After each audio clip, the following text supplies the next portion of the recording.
The river Ganga is a sacred river that has been worshipped for thousands of years. In Hinduism, the river was brought down to earth by a king named Bhagirath. Because of that, river Ganga is also called Bhagirathi. Though it is said that Ganga comes from the Brahma Lok into Lord Shiva's head and from there on flowing Bhagirath. Ganga is not said to be a Deivatanam of Lord Shiva. Yatnam means effort, Prayathna means extraordinary effort, and Deivatanam means divine miracle. The efforts to bring the Ganga down from the Himalayan mountains are referred to as Bhagirath Prayathnaam. The bringing down of the Ganga River from the heights of the Himalayas was a hydraulic, civil, river engineering feat of those days, accomplished with a gigantic effort that spanned 5 generations. From literary sources, geography, geology, British records, and the works of many researchers who have tried to unravel the legend of Ganga, let us now see how Ganga is the Prayathna of Bhagirath. The physical effort and extraordinary effort of Bhagirath to bring the Ganga through his kingdom to the seas. In the Puranic text, Lord Shiva's head is equated with the ancient Bindusarovar lake. The text speaks of 6 rivers flowing out of this Bindusarovar. 3 flows to the east, namely Haladani, Bhavani and Nalni, and 3 flows to the west, namely Sita, Sucheksa. It was from this Bindusarovar that Bhagirath brought the 7th river to the south, which is the Ganga. Then what was Bhagirath's need in those ancient days to bring forth the 7th river when 6 rivers already flowed from Bindusarovar? To answer this question, we must first consider the geography of North India.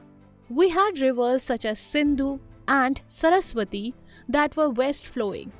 To the east of these rivers, we have the Aravalli Hill Range, which is one of the oldest and hardest rock formations. The Vindhyachal mountain range is located in the south. In the east, we had the remains of the Tethys Sea, which covered most of the present-day Bengal, and the arms of the sea stretched islands. Mountain rivers flowed into the remains of these 2 arms, leaving the land in between a desert. In the 1800s and during the early part of the 1900s, many British surveyors have extensively surveyed the Indian rivers Ganga, Yamuna, Brahmaputra and other rivers originating from the Himalayas. One of the first recorded expeditions in the Himalayas occurred in 1817 by Captain Herbert, a British geologist. In his commentaries, he mainly focused on 3 places in the upper reaches of the Ganga. At Dholi, which is almost above Gangotri, he noticed a huge accumulation of boulders and believed that they were not created by the weathering of waters from Ganga alone. He also thought that something else was involved to shape these boulders. In the part of his paper where he summarized the source of the Ganga River, he states that the hand of man and not nature alone has been at work in carving the headwater of the Ganga. In his book, William Wilcox states that ancient Indian writers wrote about physical facts in a spiritual manner. Every canal that went southward, whether it became big as Bhagirathi River or not, originally started out as a canal.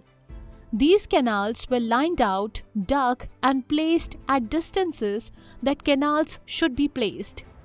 In the end, Sir William Wilcox argues that the Ganga or Bhagirathi River was a canal built by ancient Indians.